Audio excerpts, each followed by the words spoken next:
Show for this Thursday morning. After the 10 o'clock news this morning, we're going to talk to Andy Alt. He is a retiring senior vice president at Hemlock Semiconductor. Talk about his career and how the company has grown up, so to speak. At 11 o'clock on Focus, we may be hearing from former Senator Ken Horn. We'll let you know about that as we get a little closer. But for this hour, Saginaw Valley State University has a well-respected occupational therapy program. And one of the professors of that program sits with us this morning. He is Dr. Don Early. Dr. Early, good morning. Good morning, Art. Thanks for being with us today. Absolutely. Thanks for having me. I have a stupid question to start. I'm loaded with stupid questions, but this one particularly is stupid. What is the relationship to occupational therapy and exercise physiology? Is there a relationship there at all? Well, we're dealing with health, so that's, I guess, the first relationship that comes to mind. We do have an exercise physiology course at SVSU, of which the occupational therapy students need to take. So understanding just the human physiology. So then that's kind of where I was going with it. I guess there's a kind of a progress to get to the end, isn't there? Yes, there is. Yes. Yeah. So how do you describe occupational therapy, and why do they use the word occupational? Oh, good question. As opposed to just flexibility therapy or whatever you want to call it. Right, right. Well, the slogan for our stroke camp is to help work on the skills of the job of living. So that kind of, for your listeners, is really what occupational therapy is all about. But from the context of occupational therapy, the word occupation really has everything to do with whatever we do during our daily routine. Everything from getting dressed, which is an occupation, to feeding oneself is an occupation, to, yes, going to work is an occupation. So occupational therapy in its simplest form is just physical therapy. Yes? Well, I think some occupational therapists might disagree. I might understand. disagree with and that. You were sitting here, so go ahead. But a context is physical rehabilitation. We do work very closely with physical therapists in certain healthcare settings. That's interesting. But how does occupational therapy differ from physical therapy? Well, it really depends on the setting, but for the most part, you may say that the occupational therapist does a lot with daily activities. So if someone has a stroke in this context, they might lose their ability to feed themselves, dress themselves, bathe themselves. So the occupational therapist will work on helping them gain their independence again. The physical therapist, if one has a stroke, for example, they may, again, lose their ability to walk. And so the physical therapist may deal more with gross motor type of activities. The muscular and movement. And, yes. If I can't raise my arm above my shoulder, I go to a physical therapist, right? Well, sort of. Yeah, there's some overlap there. That's what I kind of assumed. Sure, there is overlap, absolutely. Yeah. Mm-hmm. So tell me about the stroke camp. I read you're going to have one. Closing out strong on the road. Good morning, I'm Jay Reynolds. That was interesting. Okay. Yeah, the stroke camp. This is our fifth go around with this camp. It's been very successful in the past. It's going to be essentially what we do is we bring in participants from the community. It's really facilitated by our graduate students. They're really the go behind making this happen, and we have some of the finest students. I can't speak high enough about them, but they're eager to go.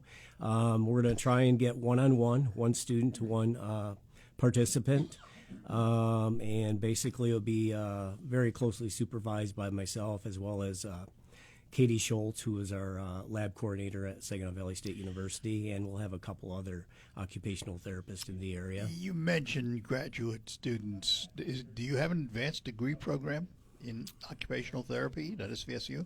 Yes, the entry-level degree to the occupational therapy profession as a registered occupational therapist is a master's degree. So we have a Master's of Science of Occupational Therapy at SVSU. And the doctorate gets you what?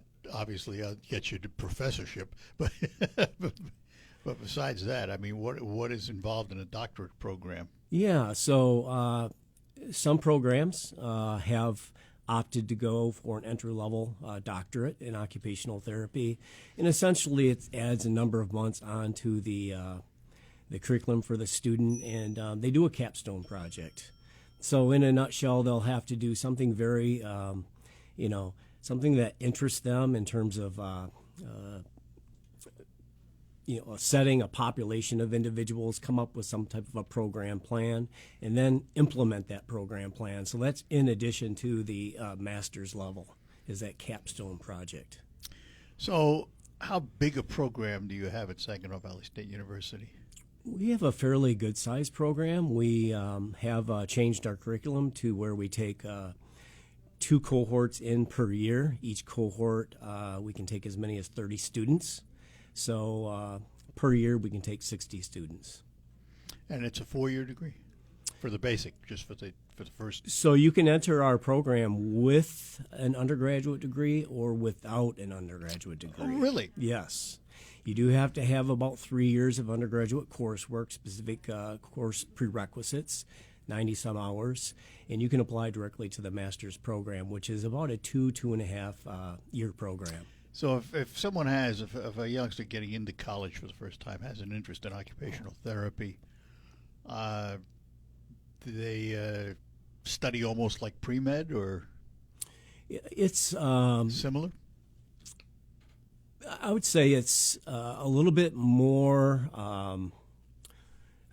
spread out. The courses are there's psychology, there's obviously your chemistries, your anatomy and physiology, your sociology. So there's, I think, more of your classes like the sociologies and psychology, human interaction, healthcare ethics. Yes, but we don't negate the sciences. We definitely are involved in the sciences. So the stroke camp you mentioned, is it a physical camp? Do you go camping or do you take them to the university? Where is it? Yeah, right. The camp, I guess, is a little misnomer.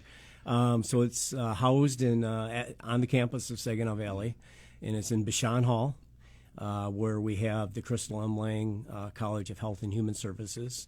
So, within the time that we're going to launch this camp this year, we have a lot of just excellent facilities available to us, just because obviously it's going to be during the summer months.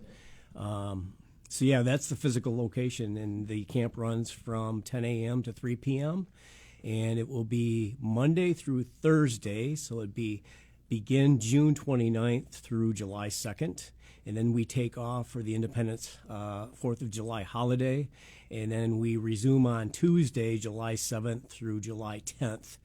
July 10th, we'll finish off the camp on that Friday. So the participants come every day? Yes, they do. All right. Hang on, we're going to take a break, come back. We're talking to Dr. Don Early. He is a professor of occupational therapy at Saginaw Valley State University. We'll have more for you after these notes. Gotta go.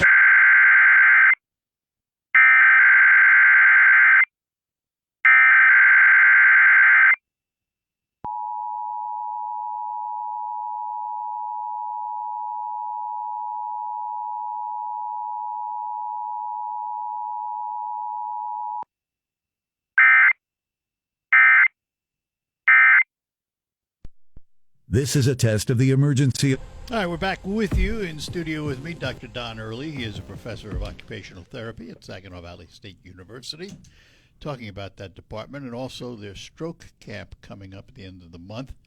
So who's eligible to participate in this camp? What kinds of folks are you looking for? Yep, we're looking at anyone throughout the entire lifespan who has experienced a stroke and would be eager to participate with other participants, and again to work along with graduate students and folks like myself. A stroke is not a stroke is not a stroke. By that I mean there are very, very mild, moderate strokes, leave no physical signs, and there are very serious strokes that can be fatal, not treated right away. At what point can occupational help, and at what point can't it help? Well, obviously we get involved early on within the stroke recovery Which is the best process. possible situation, right? Earlier the better. Yes, correct. Yes. So yeah, I think when it comes to helping people function at a higher level, early is best. When it comes to helping people improve what we call their motor abilities, their ability to move their leg and their arm, a lot of the scientific research has shown that, there's lots of, I hate to use the big word, neuroplasticity within the brain now, No, that's right. where we can basically exploit motor function for years and years, where back in the time we used to think that about 6 months you would be, plateaued, but that's not the case any longer. Neurology is sort of a significant part of occupational therapy, isn't it? Yes, it is, with all the neurological diagnoses that we see, yes. So, a stroke patient comes to you, and let's say they had a stroke on one side, and they have very limited use of that side. By manipulation, can you rewire the brain to add function? Yeah, everything is really about dose factors nowadays in physical rehabilitation. The more you do, the more improvement that you see. If someone has, for example, an arm that is not working well for them, we can actually run an evidence-based program that is very intense should they choose to participate in that program. It's called constraint-induced movement therapy, which there may be a participant or two that might be able to benefit from that this upcoming June and July. How does that differ from any other kind of therapy you might do? Yeah, the focus is more an intense focus on movement of the affected arm while we suppress the non-affected arm use. That's really what it is, really focusing on the affected arm and just doing things over and over and over and over, and that's where you do get not only improvement in quality of arm use, but you get improvement in quantity of arm use, more volitional movement with this program. But yeah, the program we're really looking at, working on just individualized, client-centered, as we call it. Generalized physical rehabilitation is needed. It's going to be very independent to the individual. We work on activities of daily living, help remediate problems, and maybe help individuals compensate for the problems they may have with any of their activities of daily living. There's lots of socialization that goes on with this program, which is just really phenomenal. There's a real camaraderie that is developed over the 2 weeks between the participants and the students. How many students can you handle, and where do you find them?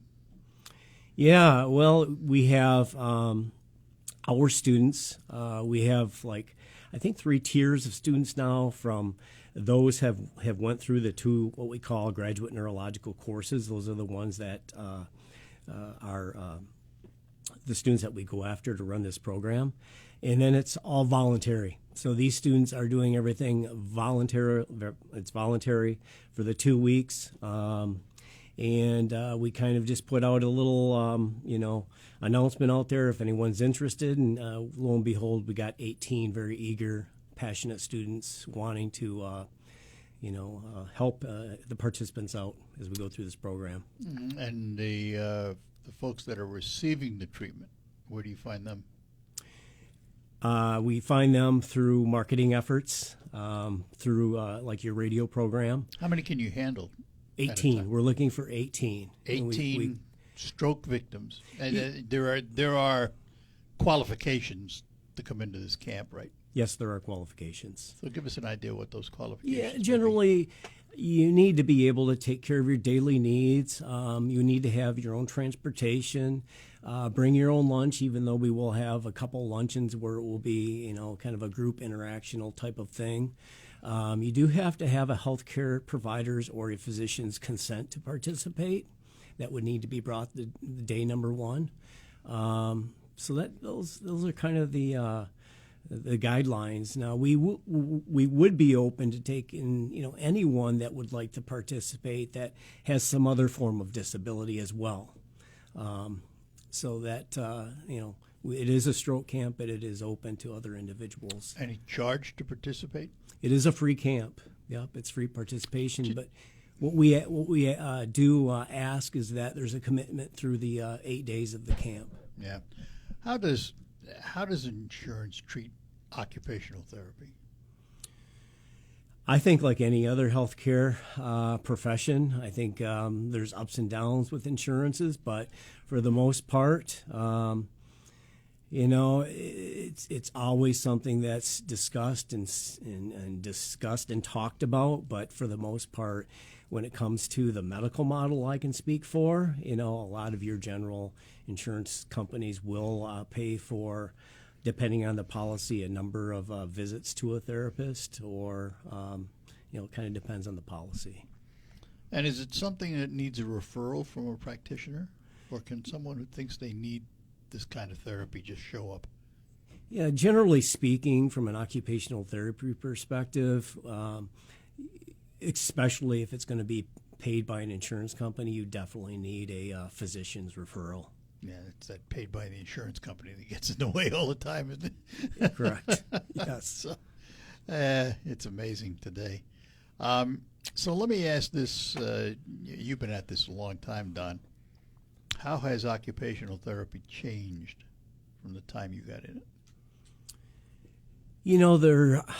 There are a lot of similarities. As occupational therapists, it's a lot of, patients are doing the work. Therapists are facilitating that treatment session, whether it's in a school-based model, it's in a medical model, it's in a community-based model.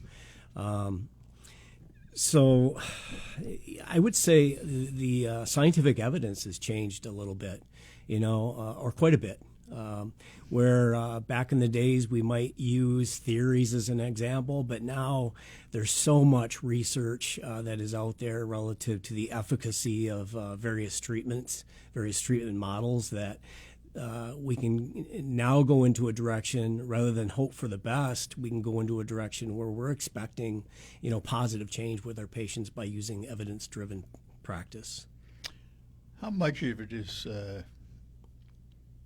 psychological based as opposed to physically manipulating?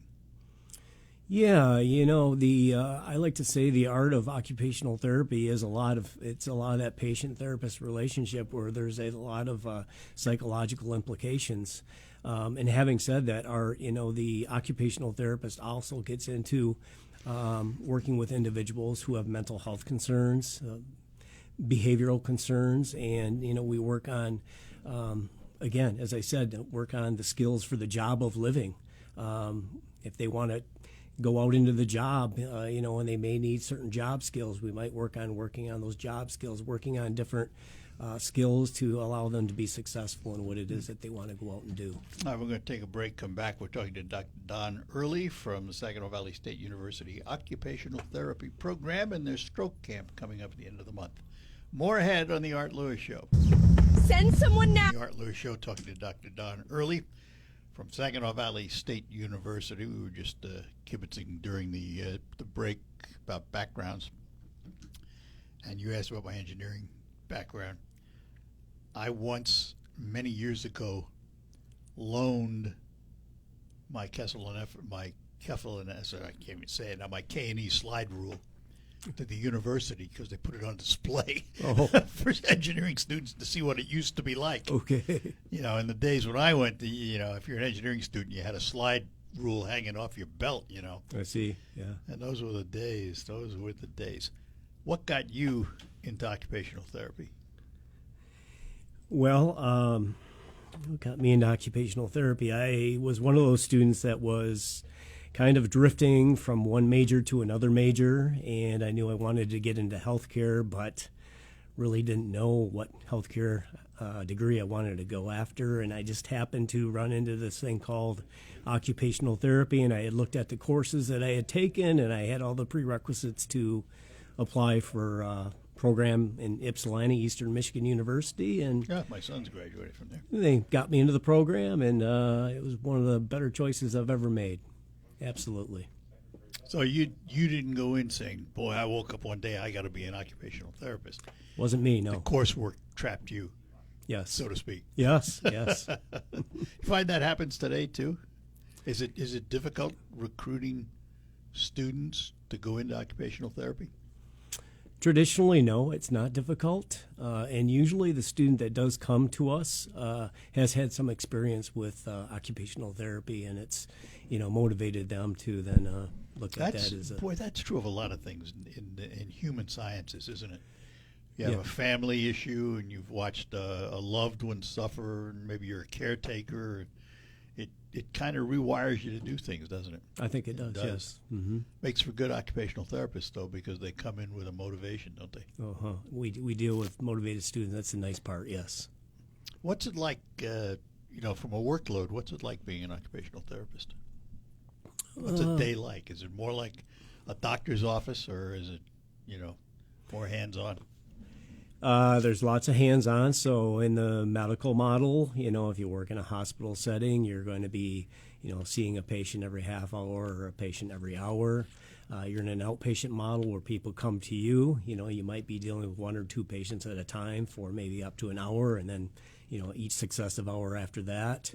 If you're in a school-based type of situation, you may have a caseload of 30 to 50 students, depending on what your practice area or practice setting is, and then you kind of might see those students maybe twice a week for 30 minutes. Is occupational therapy today, as it's practiced today, mostly done by private practitioners, or are they captive practitioners? And by captive, I mean working in a hospital setting for a hospital. Captive. Yeah, the occupational therapy profession, I would say yes. More, hospital-based, skilled nursing facilities, school-based. So they're more captive. Now, there are occupational therapists who, might have their own little niche. So they may be in private practice, maybe doing home evaluations, or working with a construction company to tailor a house that is, barrier-free for an individual who is having a house built. Do typical physical therapy practices, and I know there are many independent ones of those, do they usually include occupational therapists? Usually, but it's not across the board. In a private practice physical therapy setting, a lot of times that's going to be outpatient, where your patients will come to you, and they may employ an occupational therapist that deals with, again, neurological dysfunction, for example, from stroke, some of the other neurological conditions, where they may have, again, physical, cognitive, psychological, psychosocial, behavioral deficits. Hand therapy, something that occupational therapists get into. So they may is have that right? might have a specific niche within a outpatient setting. That's there. interesting, because the physical therapist I went to years ago, they had a room set aside where there was 2 hand therapists, and that's all they did. It's all, yeah. That's all they did. Sure. Had a machine, you stuck your hand in the sand, the warm sand or whatever it was, You're right. and Yeah. that was an interesting experiment on my part anyway. I was up there for physical therapy, and I saw that, and I had a situation with my hand where it was not quite trigger finger, but it was, it was weird. And they sent me in there and did all kinds of stuff. Sure. It was different. It really was. We're going to take a quick break, come back for our last segment with Dr. Don Early, occupational therapist, professor of occupational therapy at Saginaw Valley State University. We'll also give you information on how to apply if you maybe have had a stroke, or a stroke victim and want to get them into the camp this summer. We'll talk more about that when we return. Ready to update your home and Hi, welcome back to the Art Lewis Show. We're talking to Dr. Don Early, professor of occupational therapy at Saginaw Valley State University, where at the end of this month they're going to have a stroke camp. There'll be a total of 8 sessions for 1 week, and then after the July 4th holiday for that following week. So someone who has had a stroke, or maybe has a family member who's had a stroke and wants to get them involved in the program, how do they apply for one of the slots in the stroke camp? Yep. I think the main thing would be to contact myself or Katie Schultz. My contact would be 989-964-4689. Katie's contact is 989-964-4540. I also have an email, which is pretty easy. It's my initials, D as in Don, W as in William, E as in Early at svsu.edu. Katie's email would be kmweber, KMWEBER, at svsu.edu. Is there information online about it? Can they find more information about the program? We don't have any information online. What? We do not. What, in this day and age? Yeah. Don. Right. Because I noticed there were articles about it, Correct. but there's nothing on the site itself, huh? We don't have anything on the site. Shame on you. Boy, this day and age, I'll tell you what. Has technology helped occupational therapy at all? So from a professional standpoint, we get right in there with the patients and clients, and we work with them. Technology arguably is not a big component of occupational therapy practice. Even electrical stimulation and all that? We do, and that's electrical stimulation's been around for quite a while, but there are certain patients that do benefit. And for example, in the stroke camp, someone may benefit from what we call neuromuscular electrical stimulation, which is kind of a low-tech type of piece of technology. Is there a correlation between what you do as an occupational therapist and what a physiatrist might do? Someone involved in the physical structure? Sure. The physiatrist, who's a doctor of rehabilitative medicine, they will often see that individual that's experienced a new stroke, and then they're often the referring physician to the occupational, physical, and speech and language pathologist when that person might enter a physical rehabilitation setting or a skilled nursing setting. When you find that situation and a physiatrist does that, do you then co-manage? Are you both involved in the progress of that patient? So the physiatrist is mainly managing the medical situation and conditions of that individual, where again the therapist is doing more of the therapeutic piece. But certainly anytime they can have good communication between the physician and the therapist, it's going to be a win-win for everyone involved. So let's look at two different patients. Patient A had a stroke yesterday. Patient B had one 2 years ago. They both have the same inabilities because of the stroke. Could be motor function, what have you. How successful are you with patient A who just had the stroke versus patient B who had that stroke a couple of years ago and now all of a sudden is coming to you for help? Yeah, good question. I think, the earlier the stroke, the more acute, if you will, you're going to often see probably more progress with their ability to attain a higher level of function with the different occupations, whether it's feeding, dressing, bathing, those types of things. And 2 years on out, you might get a referral for something more specific that the individual is having difficulty with, that they're really, it's important to them to try and improve so they can function at a higher level. And so it might be a little bit more specific as to what the occupational therapist is looking at, again, remediating the problem or helping the person compensate for whatever the deficit may be. And that motor exploitation, as I mentioned, whether it's from acute to 19 years out. We've had people in our stroke camp 19 years out who just had a good working arm, but still had some fine motor coordination deficits. And so we really exploited that with a very intense physical rehabilitation program. And the person made some improvement. And that was 19 years post-stroke. So, Wow. Yeah. It's often been said with a stroke, obviously, the faster you get into the hospital, the better off you are, and there's a window of opportunity. Absolutely. And they have new drugs now, don't they? They do. Mm-hmm. And do any of those drugs help in what you're doing?